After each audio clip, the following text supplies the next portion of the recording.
We left early in the morning. I picked up my nephew, Lucas, just after 6 a.m. His mom handed me his backpack and reminded him to behave. Lucas was 10, smart for his age, but quiet. He liked nature, which was part of why I offered to take him. I figured a weekend in the Ozarks would be good for both of us. I'd been stressed from work, and I hadn't gone camping in years. Lucas had never been. The drive took a little over 4 hours. We stopped once to stretch and grab some gas station snacks. Lucas asked about what animals lived in the forest: bears, snakes, mountain lions. I told him not to worry, said the most dangerous thing out there was probably a raccoon with an attitude. We arrived at the trailhead just past noon. The sun was out, warm but not too hot. I gave Lucas a walking stick and we hiked in. It was a solid 3-mile walk to the site I had in mind, down a winding trail with old trees leaning in over the path. The air smelled of pine and damp leaves. There were no other cars at the trailhead, no signs of other hikers. It felt like we had the forest to ourselves. The campsite I picked sat near a bend in a creek, just below a hill. There was a flat area for the tent and a fire ring someone had built out of stones. You could hear the creek running softly all day. It was peaceful. We set up the tent together, rolled out our sleeping bags, and gathered sticks for the fire. Lucas chased a frog near the bank while I got the fishing rods ready. That afternoon, we fished.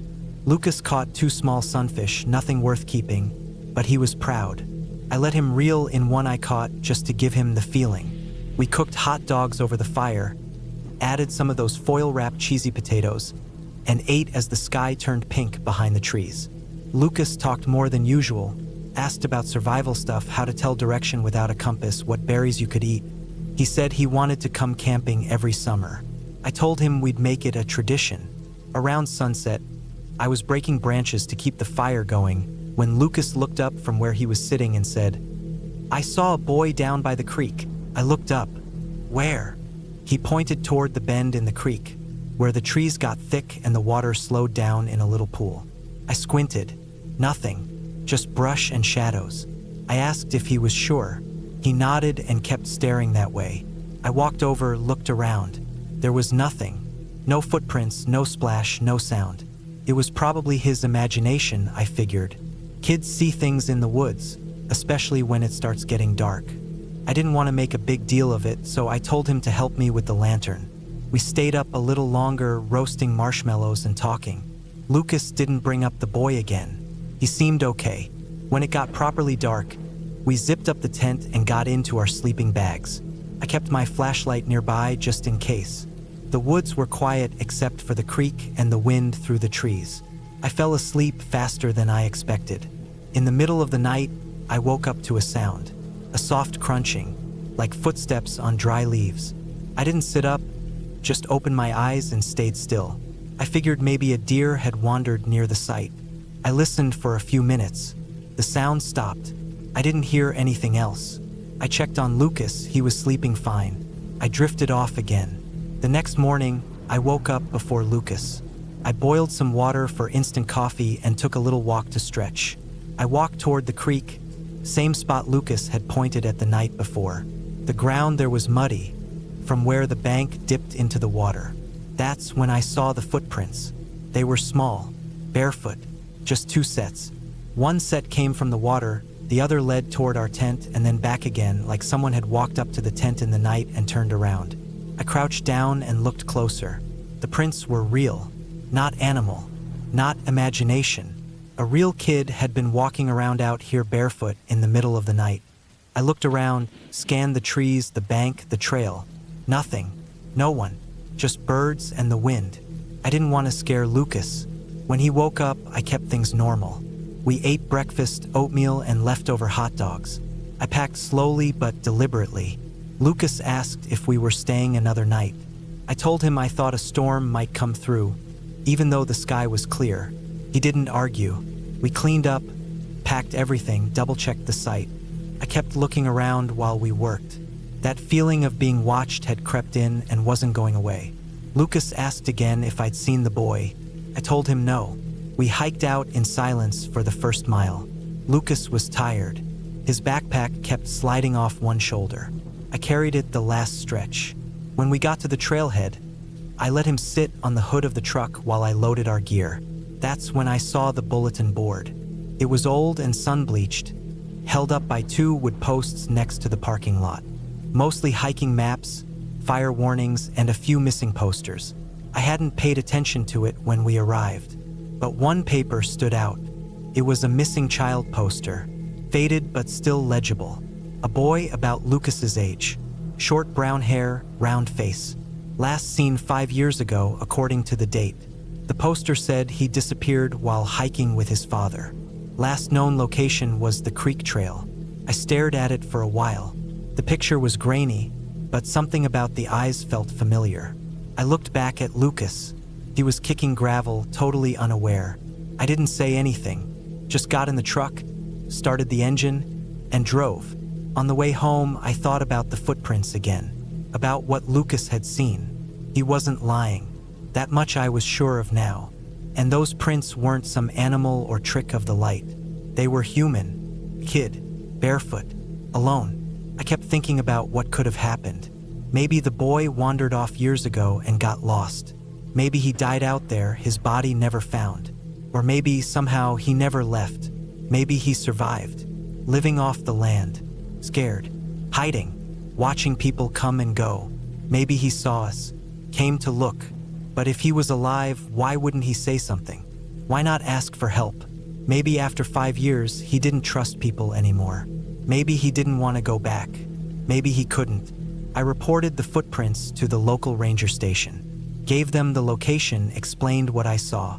The ranger was polite but didn't seem too convinced. Said it was probably just another camper or a kid messing around. I didn't argue, but I know what I saw. Lucas still talks about the trip sometimes. He wants to go back. I tell him maybe next year, but I haven't taken him, and I don't plan to. I still think about that boy, alone in the woods, following us in the dark, watching us from the trees. I wonder what would have happened if I'd stayed another night, if I hadn't packed up, if he would have come closer. And I wonder how many others saw him too, just for a second by the water, then looked away.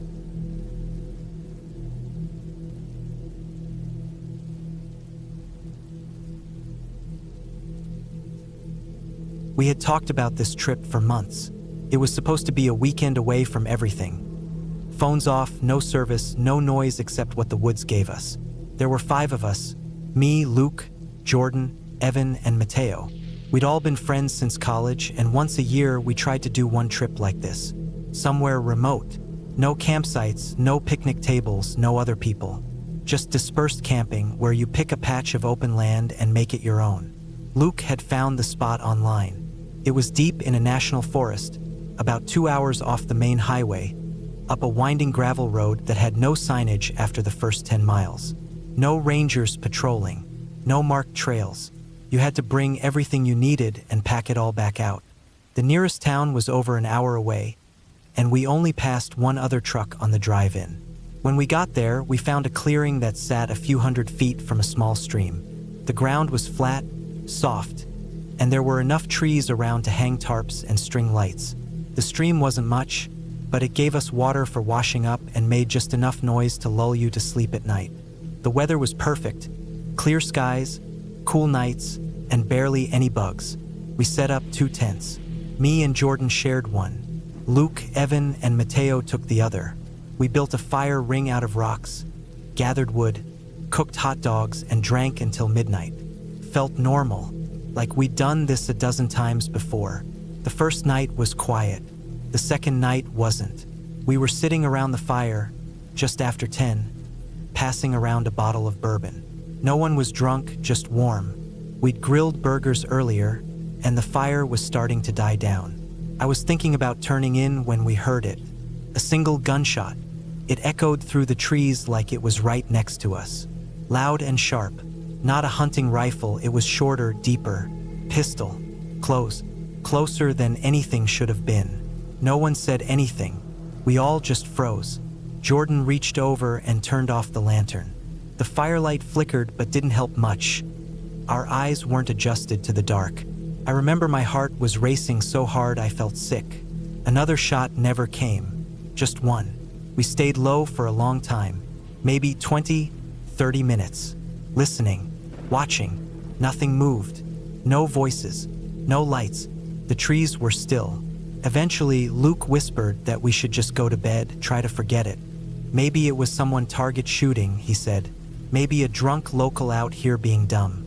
But even he didn't sound sure. None of us slept well.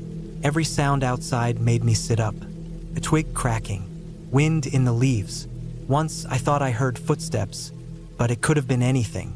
I kept my headlamp next to me the whole night and didn't close my eyes until almost dawn. In the morning, it was quiet again. Clear skies, birds, the same calm stream.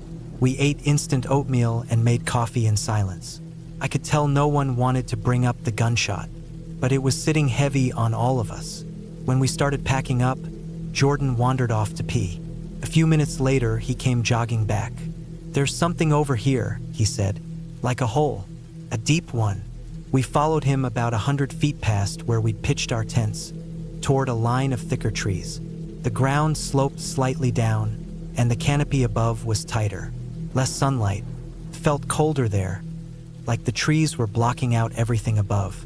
He pointed, and we saw it. A hole. Not wide, maybe the width of a man's shoulders, but deep. Too deep to be an animal digging. The sides were clean, almost square, like someone had started digging a post hole or something deeper. There was a shovel lying next to it, half buried in leaves. One of those heavy-duty ones with the wooden handle and steel blade. No rust, recently used. And near the edge of the hole was a spent bullet casing. Brass, just sitting there in the dirt. We didn't speak for a long time. The hole wasn't finished. It was about 4 feet deep. Not enough to hide much, but it looked like someone had been working hard at it. The dirt was loose and piled on one side. The shovel had dirt on the blade. Whoever had been there wasn't finished. We all backed away slowly. Jordan asked if we should fill it in just to be safe, but Evan shook his head. "If someone's coming back," he said quietly, "I don't want them to think we messed with it." That chilled me more than the hole itself, because he was right. Someone had dug that hole. Someone had fired a gun. Someone might still be nearby.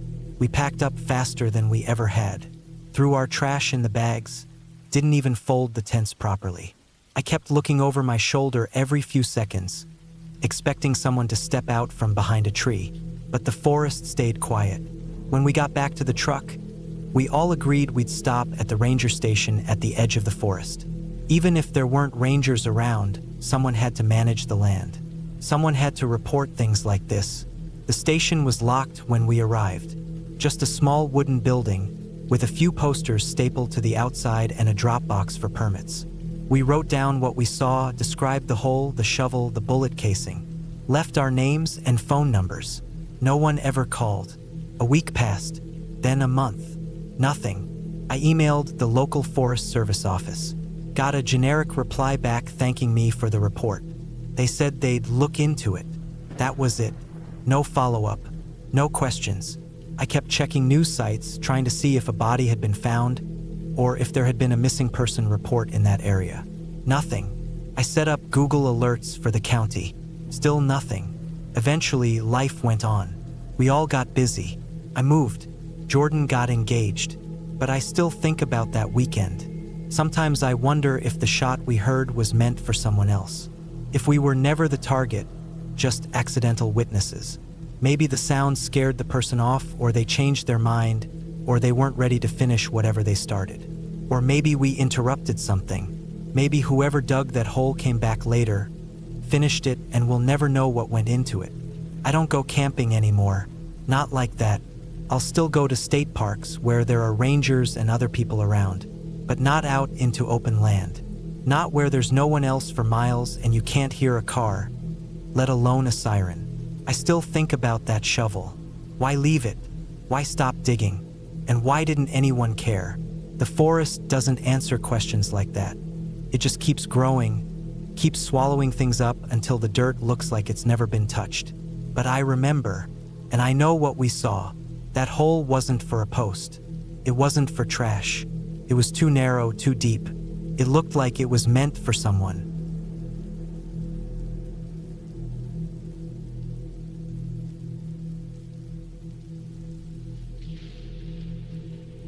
I decided to go solo camping in Arizona in late October. I'd done solo trips before, but always in places closer to home: forests, lakes, even some deep desert stretches near Nevada. But this time I wanted to push a little further out to really feel that isolation. Arizona had always fascinated me. The red rocks, the dry air, the endless sky at night. I researched a few less popular trails and chose one that followed an old ranch route a few miles off any paved roads. I planned to hike 5 miles in, set up camp for a couple nights, and just disconnect. I packed light but smart. Tent, sleeping bag, dry food for 4 days, extra water, first aid kit, multi-tool, a solar power bank, 2 sets of fresh batteries, and most importantly, a compact radio with GPS and a built-in weather scanner. I also brought a flashlight, a headlamp, and my phone, though I expected no signal out there. Everything was fully charged the night before. I double-checked every battery, every device. I had backup power and backups for the backups. I was prepared. I drove out early and parked at a small pullout near the trailhead. There were no other cars. It was a weekday and late in the season, so I wasn't surprised. I strapped on my pack and started walking. The trail was dry and rocky, weaving through dusty hills and patches of cactus. After about 2 hours, I left the trail and headed further west toward a shallow ravine I had marked on my map. It was flat enough to pitch a tent and surrounded by low ridges that offered a bit of cover. No trees, just scattered shrubs and a few scraggly mesquites, but I liked how quiet it felt. By the time I set up camp, the sun was dipping low and the temperature had started to drop. That first night went fine. I ate a protein bar, drank some water, and sat outside my tent with the radio on low, scanning for weather updates. Nothing unusual: clear skies, cold temps, no storms. The moon was bright and full, casting everything in a pale glow. It got cold fast after dark, and by 10 p.m., I was zipped up in my sleeping bag. I left the radio on next to me, not for music or news, just as a familiar sound. The soft hum helped me sleep. The second day was uneventful. I walked around the area, followed a dry creek bed for a couple miles, and saw what looked like coyote tracks in the sand. Not unusual. I didn't see or hear any other animals. No planes, no distant traffic. Just complete stillness, like the desert had swallowed everything. I liked it that way. That afternoon, I read a paperback I'd brought, boiled water for some dehydrated food, and sat in the shade of a boulder. It wasn't until nightfall that things changed. Started small. I turned on the radio around sunset and noticed it didn't light up. I checked the power button. Nothing. I assumed the batteries had died, so I swapped them with a fresh set. Still nothing. I grabbed my flashlight to get a better look, but the beam flickered once, then died completely. That's when I felt a sliver of unease. I wasn't panicking yet. Things fail sometimes. It's easy to get careless with battery life out in the cold. I took my phone out, figuring I'd check the time. The screen was black.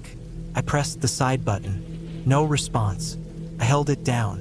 Nothing. I remember sitting back on my heels, surrounded by silence, looking at the 3 devices I had just used yesterday, and suddenly none of them were working. My first thought was that the cold had drained the batteries faster than usual. That happens sometimes. But I had my solar power bank, fully charged, packed in my bag. I pulled it out and plugged in my phone. As soon as I connected it, a loud burst of static blared from the phone speaker. I yanked it out of the charger. The static stopped. I sat still for a long moment, just holding the phone in my lap. Then I plugged it back in. Again, sharp, violent static. No voice, no transmission, just a wall of white noise so loud it felt physical. I unplugged it again. My mouth had gone dry. I picked up the radio, turned it on again, hoping maybe it had just been the batteries earlier. Same static. No blinking light this time, just noise. I don't know what scared me more, the sound or the fact that it didn't make any sense. Electronics fail, sure. Batteries die, but not like this. Not all at once. Not when they worked perfectly the day before. And not when they go dead just to come alive again with nothing but static. And it wasn't soft static like weak signal fuzz. It was intense, like something was jamming everything nearby. I felt a deep physical wrongness. I had no connection to anything. No GPS, no light, no clock, nothing. I didn't wait to see if it would get worse. I stuffed everything into my bag as fast as I could. My tent was still up, but I didn't bother breaking it down. I left it there, grabbed my essentials, water, pack, power bank, knife, and started hiking out. I didn't even have a flashlight. Only the moonlight guided me. Luckily, the sky was clear, and the trail was just visible enough to follow if I moved slowly. My heart pounded the whole time. I kept stopping to listen. The desert was too quiet. I couldn't hear anything. Not wind, not insects, not even distant coyotes. Just the crunch of my boots on the dry dirt and the occasional rattle of gravel. At one point, I heard something behind me. Not close, not loud, but enough to make me stop cold. A small shuffle, then silence again. I turned, looking back down the slope I had just climbed, but saw nothing. I stood still for at least 2 minutes, trying not to breathe too loudly, but the sound didn't come again. I kept moving. I made it back to the trailhead a little before dawn. My legs were shaking, partly from exhaustion, partly from nerves. My truck was still there. I got in, locked the doors, and just sat there for a minute with my head against the steering wheel. Then I turned the key. The truck started fine. The dashboard clock blinked on. It was just after 5 a.m. I plugged in my phone again. This time it lit up immediately, fully charged. The radio worked perfectly. Clear signal, quiet hum, just like before. The flashlight flicked on without hesitation. Everything worked. I didn't drive home right away. I pulled out onto the main road and drove to the nearest gas station about 20 miles down. I got coffee, stood inside for a long time near the warmers, and watched the sun come up over the highway. I tested everything again. Phone, power bank, radio. Not a single issue. I don't know what happened out there. I didn't tell the gas station clerk anything. I didn't tell my friends when I got back, either. Not at first. I just said the trip got cut short. Later I tried to explain it, but how do you describe something like that without sounding paranoid? It wasn't ghosts. It wasn't some made-up desert monster. It felt like someone had flipped a switch on everything electronic I owned, all at once. Not to kill it, but to interrupt it, jam it, interfere, like there was a signal being broadcast deliberately, and it was localized, only out there in that one spot. I looked up jamming devices when I got back. Military-grade ones exist. Some can disrupt GPS, phone signals, radios. They're usually not sold to civilians. They're illegal to use, especially on public land. But I wasn't near a base. I was at least 40 miles from any major installation, and there were no towers, no antennas, no sign of anyone out there at all. Whatever shut my gear down was precise. It didn't burn out the tech. It didn't drain batteries permanently. It just made everything useless while I was there. And that static, I can still hear it if I think about it too hard. Not just white noise. It had texture. It had a rhythm almost under the hiss, like something trying to come through, but never quite making it. I never went back. I don't plan to. I drive past the turnoff now and then on my way through Arizona. The dirt road still disappears into the hills the same way. Sometimes I wonder if the tent's still there, collapsed and half buried in sand. And I still wonder who would set up something like that so deep in the desert. What were they trying to hide? Or worse, what were they trying to catch?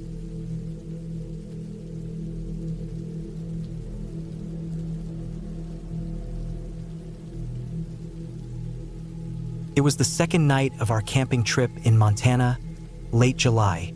My family had picked a quiet campground near a lake, far from the highway, surrounded by pine forest on all sides. The air smelled like pine needles and damp earth. The sky was clear and filled with stars. We were one of only a few groups there, if that. I hadn't seen anyone else that whole day except my parents and my younger sister, who stayed close to the campsite reading books and roasting marshmallows. My brother and I had taken the tent farthest from the rest of the family, closer to the trees. We were both teenagers, me 17, him 15. We liked having our own space. That night, after the fire had died down and the campsite had gone quiet, I realized I needed to pee. The bathrooms were a couple 100 feet away from the site, a short trail leading to a wooden outhouse. It was the kind of bathroom you'd expect out in the woods. Old, 2 stalls, no lights, and just a vent pipe sticking up from the roof. I told my brother I was heading to the outhouse, and he got up and came with me. The night was cool, but not cold. The gravel path crunched under our shoes. We didn't bring flashlights, just used our phones to light the way. The forest was dark and still, nothing but the occasional chirp or rustle in the brush. When we got there, we saw that one of the stall doors was open, swung wide open actually, and creaking slightly in the breeze. The other one was shut, locked from the inside. We paused a few feet away, and both aimed our phone lights at the doors. I said nothing at first. My brother looked at me and smirked. We hadn't seen another camper all day. Every other campsite around us looked abandoned. No cars, no smoke from fires, no food left out, nothing. It was strange to think someone else might actually be using the bathroom. We both stood there, waiting awkwardly. I figured maybe someone had pulled in late and just hadn't made any noise. Still, there hadn't been any new tire tracks on the road earlier when I'd gone down to the lake. We waited a few more minutes.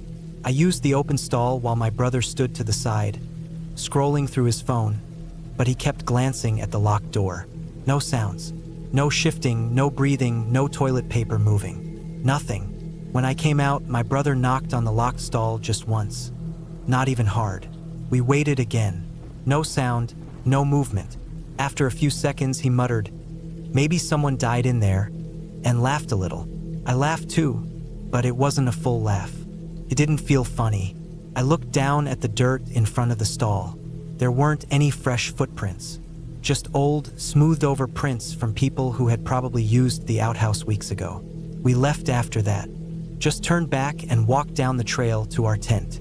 I didn't say anything more, but the feeling stayed with me. Something about that locked door in the middle of the night in a mostly empty campground just sat wrong in my gut. I woke up early the next morning before everyone else. I usually do when I'm camping. I like walking around while the sun rises and the campground is quiet. I took the same path back toward the outhouse. This time I didn't bring my phone, just walked slowly, the dew soaking into my shoes, birds starting to chirp overhead. The light made everything softer. Trees glowing gold, the path brighter, the shadows less harsh. When I got there, both stall doors were wide open. I stood there for a moment, unsure if I was even looking at the same building. But I was. Same wooden siding, same chipped green paint, same trail. Only now both doors stood open like nothing had happened the night before. I walked up slowly. The stall that had been locked was empty. No person. But it didn't feel empty. Not really. There was a pile of trash in the corner. Wrappers, paper, some crumpled tissues. A rolled up, dirty blanket pushed against the wall. I looked closer and saw an empty orange pill bottle laying on its side under the bench. I stepped inside. No smell. No bucket, no human waste, no strong chemical cleaner. Just that trash, that blanket, and that bottle. Everything looked like it had been tucked into place with care, like someone had made a temporary home there. I stepped out again, looked around. Nothing moved. I stood there a few more seconds, then walked back toward camp. I didn't tell anyone what I'd seen. Not yet. I think I didn't want to make a big deal out of it. Maybe someone had stayed the night in there. Maybe they had nowhere else to go. It felt wrong to tell my parents and make it a whole thing. I didn't want someone to get in trouble if they were just trying to get through the night. But the feeling didn't leave me. Not that day, not the next. I kept thinking about the locked door, the silence, how they must have been in there the whole time we stood outside.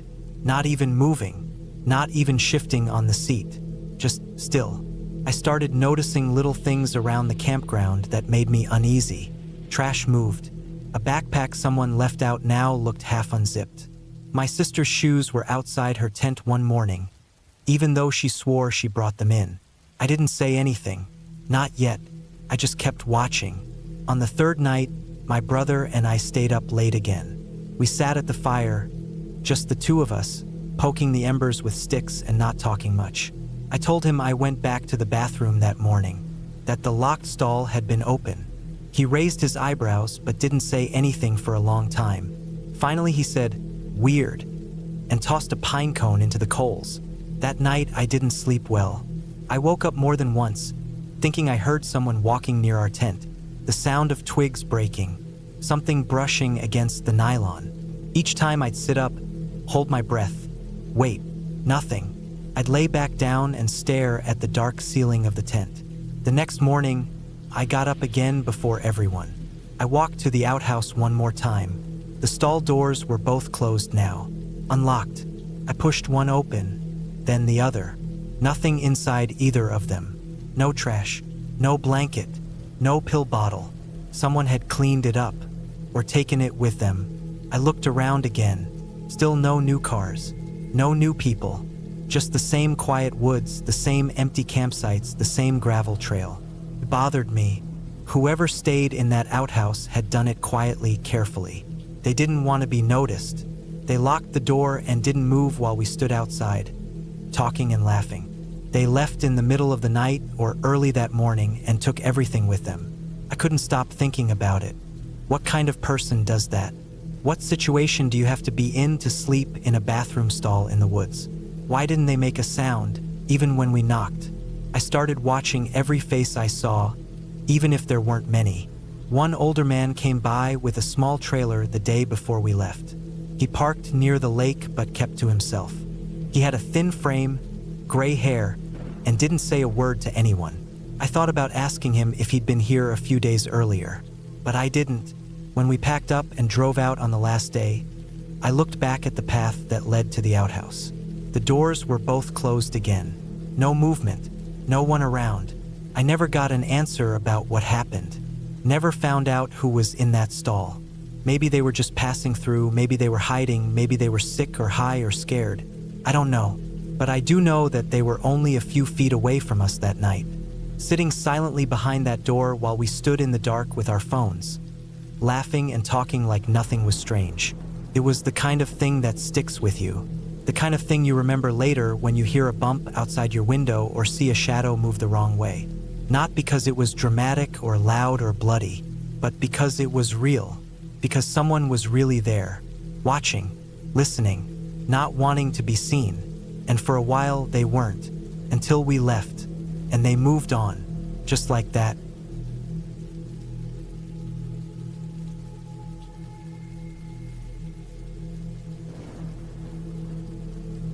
My cousin Ryan and I had talked for months about doing a weekend hike.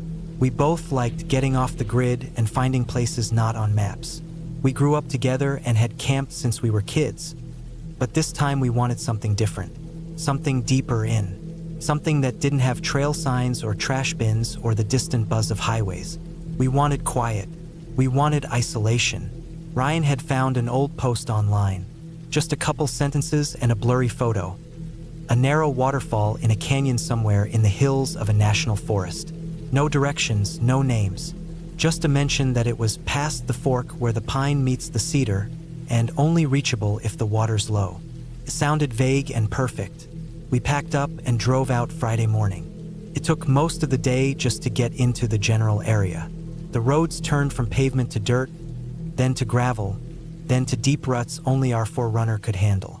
By the time we ditched the vehicle and loaded our packs, it was late afternoon. The hike itself was a mess of overgrown brush, game trails, and confusing forks.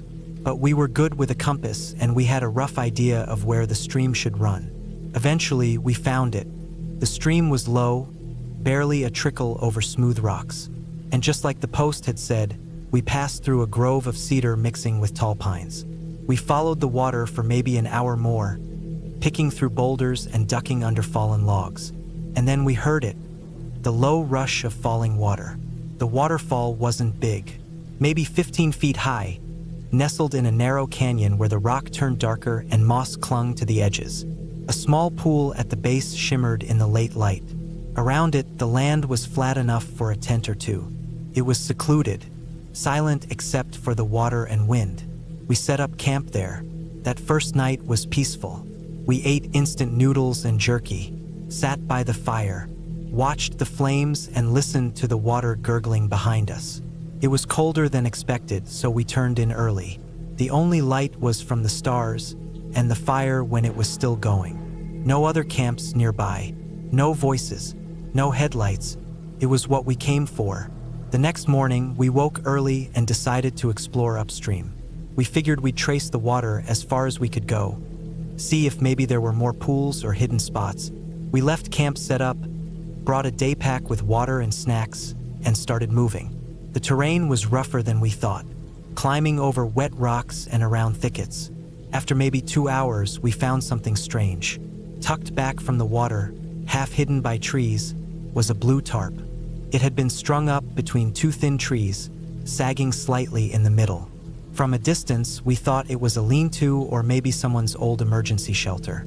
But when we got closer, we saw it wasn't shelter at all. The tarp was covering something.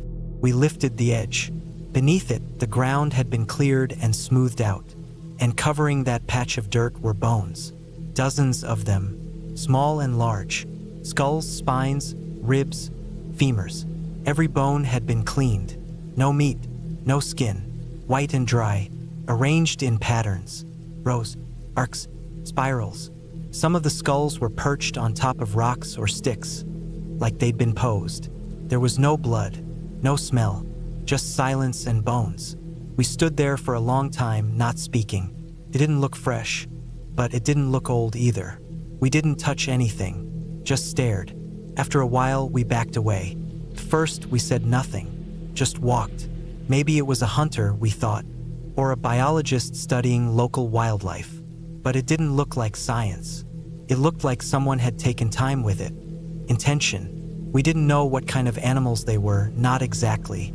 Some were probably deer, others smaller. Maybe raccoons, maybe foxes. One skull looked almost canine. Another was cracked straight through the middle, but still laid out with the others. We didn't find anything else on the hike. No gear, no signs of other camps. Just that tarp. We got back to our site around mid-afternoon. The fire pit was as we left it. Tent was zipped, our packs untouched. Everything was normal. The tarp scene started to feel distant, like something we imagined or exaggerated in memory. We made a small fire, boiled water, and ate quietly. The mood had changed. Not panic, just that feeling in your chest that something's off, and you're trying to ignore it. We didn't talk much, just watched the fire as the sky went dark. That's when I noticed it. Behind the tent, maybe 10 feet back, another tarp had been hung. Blue, same as before. It was strung up between 2 trees, sagging just like the other one. But this one hadn't been there when we left. I was sure of it. We had walked all around the tent earlier, looking for dry wood. Nothing had been behind it, but now it was there, silent, still, no wind. I got up slowly and walked around the fire to get a better look. Ryan followed. The tarp wasn't covering bones. Just one thing, a deer skull, clean, white, upright. It had been placed carefully in the center of the tarp, facing the fire, not tilted, not knocked over, balanced and stable like it had been set down by someone who took their time. We didn't speak. We didn't move the tarp. We didn't touch the skull. We just sat back down, watching the fire. Every few minutes, I'd glance over my shoulder at the tarp, just to see if it had shifted. It never did. It stayed right there with that skull facing us. I didn't sleep that night. I lay in the tent, staring at the ceiling, listening. Every small crack of a branch or gust of wind set my nerves off. I imagined someone standing just beyond the firelight, waiting, watching. I didn't want to unzip the tent and check. At some point, maybe a few hours before dawn, I must have dozed off. I woke when the sky was just turning gray. Ryan was already outside. He was packing. We didn't need to talk. We broke down camp quickly, packed fast and tight, didn't even make breakfast. We didn't bother to check the tarp again. We didn't even look at it. We just got our gear and started walking. The hike out felt longer. The woods seemed quieter. Every turn in the trail felt like it could be watched. My eyes kept moving to the trees, the underbrush, the shapes in the distance. But we didn't see anyone. No movement, no voices, just that low buzz in the back of my skull, that constant awareness that something wasn't right. When we got back to the Forerunner, we both sat in silence for a while. I think we were waiting for something, A sound, a sign, a reason to go back and check again. But nothing came, so we got in and drove. We didn't talk much on the way home, just the basics: gas, food, directions. Neither of us wanted to bring it up. Not yet. Felt like speaking it out loud would make it worse, like it would pull whatever had happened back toward us. Later, we looked up local hunting areas, wildlife studies, anything that could explain it. Nothing matched. No reports, no projects, no trail cams. No other hikers had posted about the place. It was like the post we found had vanished too. We didn't report it. What would we say? We found bones and someone moved a tarp near our tent? It wasn't a crime scene. It wasn't anything illegal. Just something that didn't feel right. Something we'll probably never understand. I haven't camped off-grid since. Ryan hasn't either. Sometimes I think about the skull. How clean it was. How it was placed, not tossed, not buried. Just positioned. Like someone wanted us to see it. Like they were trying to say something without speaking. And I keep thinking about the fact that we never heard a sound. Not when the tarp was hung. Not when the skull was placed. Whoever did it had been close. Close enough to see when we left camp. Close enough to move in, set it up, and get out without making a sound. And maybe they were still there when we got back. Maybe they were just a few feet further into the trees, watching from behind the branches. Waiting. That's the part that stays with me. Not the bones. Not the tarp. The silence.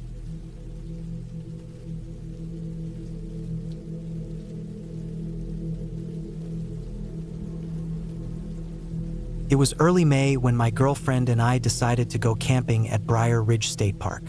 It was the kind of trip we talked about for months but never got around to. Life had been loud lately. Jobs, errands, deadlines, and we both needed quiet. The kind of quiet you only get deep in the woods.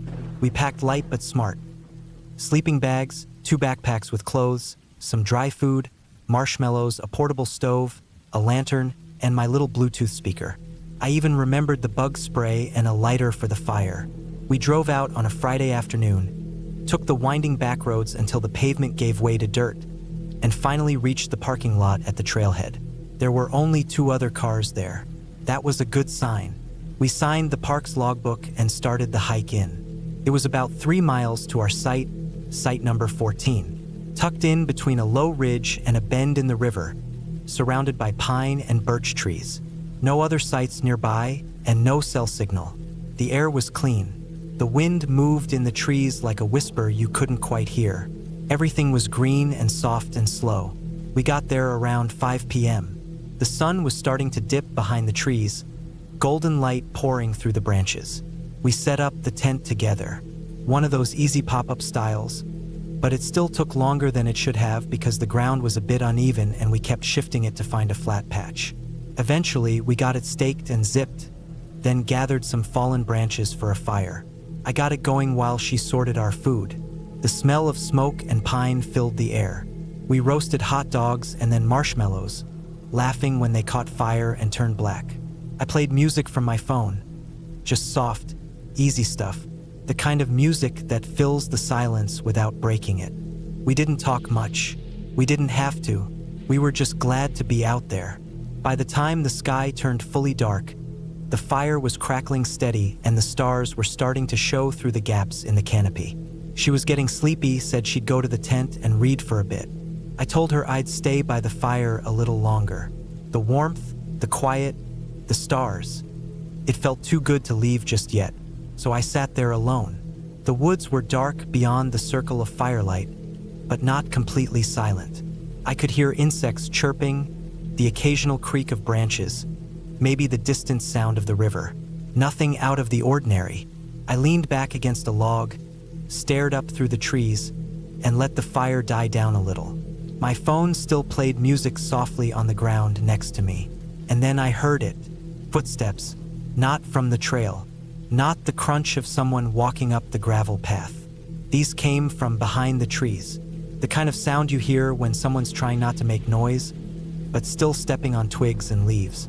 A rustle, then a crack, then nothing, then another soft step. I paused the music. The silence that followed was thick. the kind that presses on your ears. I sat there for maybe 10 seconds, not moving, just listening. The fire popped behind me. The footsteps didn't continue, but something about it wasn't right. Animals make noise, sure. You hear squirrels and deer all the time when you're out camping. But this, it sounded too heavy, too controlled, like someone was deliberately choosing each step. I stood up slowly, picked up the flashlight from the log, and turned it on. Its beam cut through the dark like a sword. I aimed it toward the direction of the sound, between two thick tree trunks, maybe 30 feet away. That's when I saw it. A silhouette, tall, still, just standing there behind the trees. My breath caught. I kept the light steady on the shape. Didn't say anything, didn't move, but the figure didn't move either. Just stood there, not shifting, not swaying, not walking. It wasn't hunched or crouched like an animal. It wasn't moving like someone hiking back to their campsite. It was just watching. I finally shouted. My voice felt small in the night air. I said something, probably hello, or who's there? But nothing came back. Just the wind in the trees and the sound of my own heartbeat. I tightened my grip on the flashlight and stepped forward, shining the beam straight onto the spot where I had seen the figure. Gone. There was nothing behind those trees but darkness and pine needles. I scanned the area with the light. I moved it side to side, up and down. Nothing. No figure. No sound. I stood there for a few minutes, listening again. The forest felt too quiet now. That strange kind of quiet that makes the hairs on your arms rise up. No insects, no creaks, just the soft hiss of the dying fire. Eventually, I walked a full circle around our site. I didn't want to panic. Maybe it was a trick of the light. Maybe I imagined it. I didn't want to wake her, but I couldn't shake the feeling. I kept the flashlight on, fed more wood into the fire, and stayed up. I didn't sleep at all that night. I kept checking the woods, walking small loops around our gear, listening hard for anything out of place. Every time the fire dimmed, I'd jump a little and stoke it again. At some point, the sky started getting lighter. The sounds of birds came back, and the forest slowly began to feel normal again. When the sun was fully up, I walked over to where I'd seen the figure. It wasn't far, just behind a few trees. That's when I found the footprints. Deep ones, not like casual walking prints. These were pressed down hard, like someone had stood there for a while. The heels and toes were defined. No other tracks leading toward or away, just a pair of prints, standing in place, facing our campsite. I crouched and looked at them closely. They weren't ours. My boots didn't match, and she hadn't left the tent since going in the night before. I didn't tell her right away. I made breakfast like normal, instant oats and coffee. But I couldn't fake it for long. She knew something was wrong. Eventually, I told her what I saw, and I showed her the prints. She got real quiet, then said she wanted to go home. We didn't talk much while packing up. Everything felt different. The woods felt smaller somehow, less like a place of peace, and more like something that had been watching us. We kept glancing over our shoulders. I remember the sound of the zipper on the tent, the clink of our cookware, the way the wind rustled through the trees like it was whispering secrets we couldn't hear. We hiked back in silence, passing no one, just miles of trail and trees. Back at the car, I looked over my shoulder one last time. Nothing there, but I didn't relax until the tires hit pavement again. When we got home, I kept thinking about those prints. I even took pictures of them, though they didn't come out that well. Too much light and shadow. But I know what I saw. They were real. Someone was standing there, just beyond our campsite, in the middle of the night.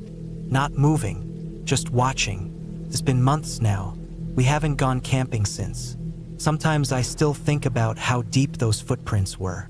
How whoever it was didn't try to talk, didn't move, just stood there. And I keep wondering, how long were they watching before I noticed?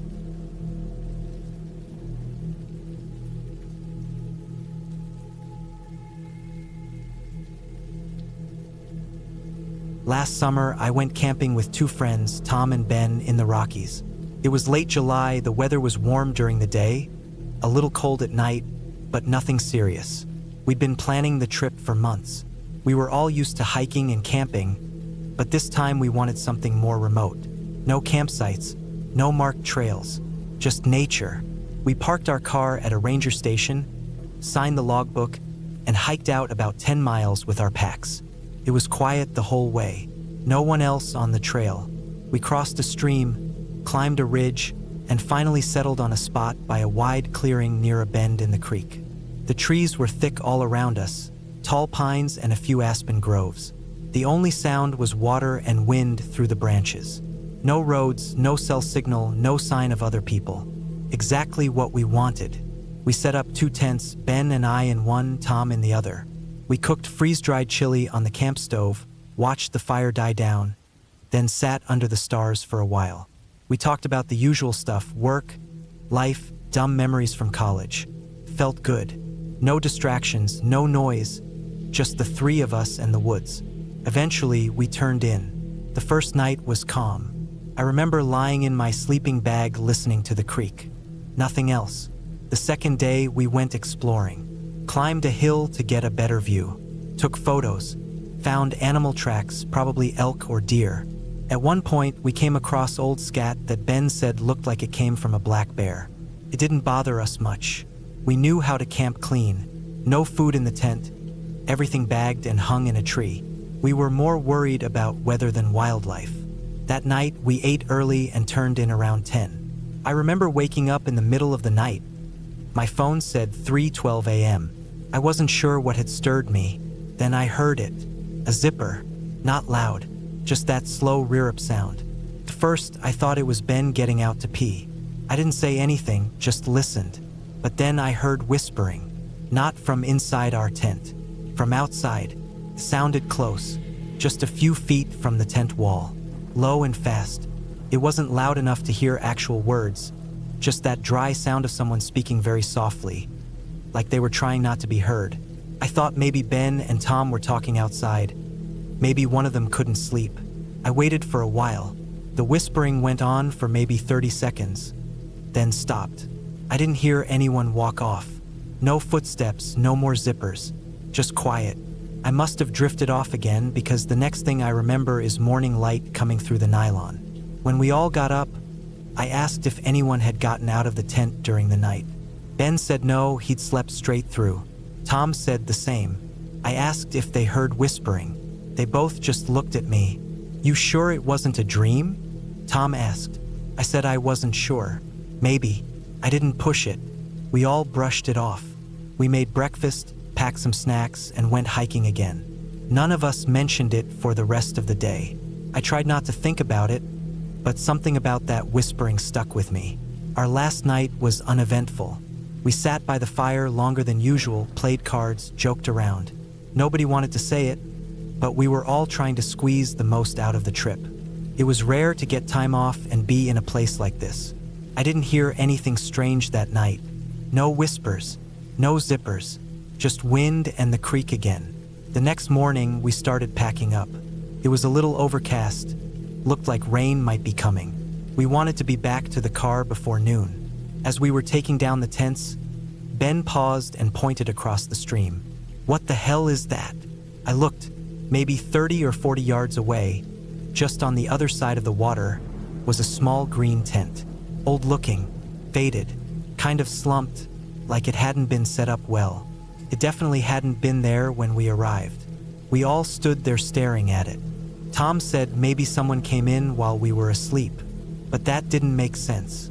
The spot was way too remote, and the ground was soft. Mud near the stream, patches of flattened grass everywhere.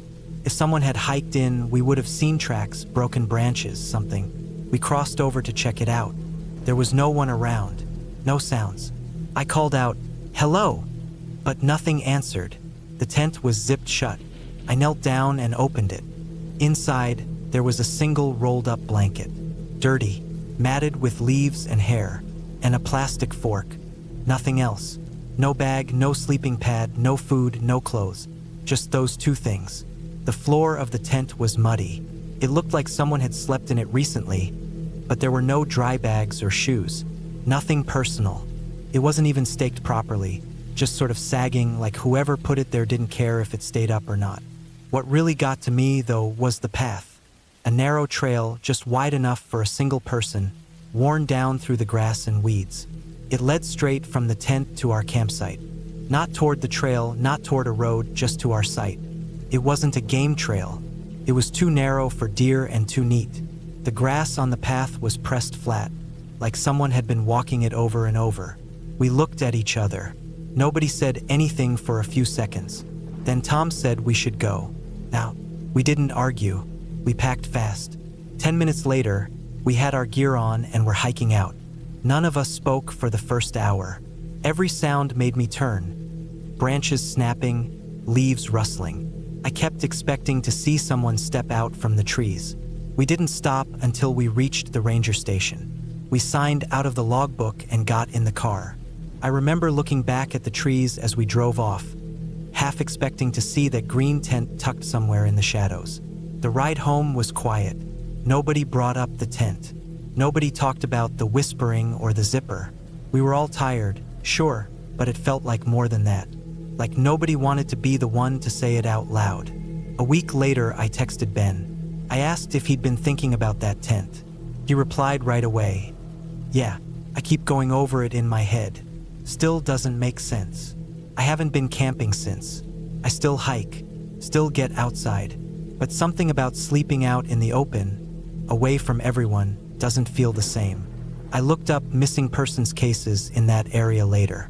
Didn't find anything recent. I thought about calling the local ranger station just to report the tent. But what would I say? There was no sign of a crime, no body, no proof anyone was even there. Just a whisper at night, a tent that appeared out of nowhere, and a trail worn straight to where we slept.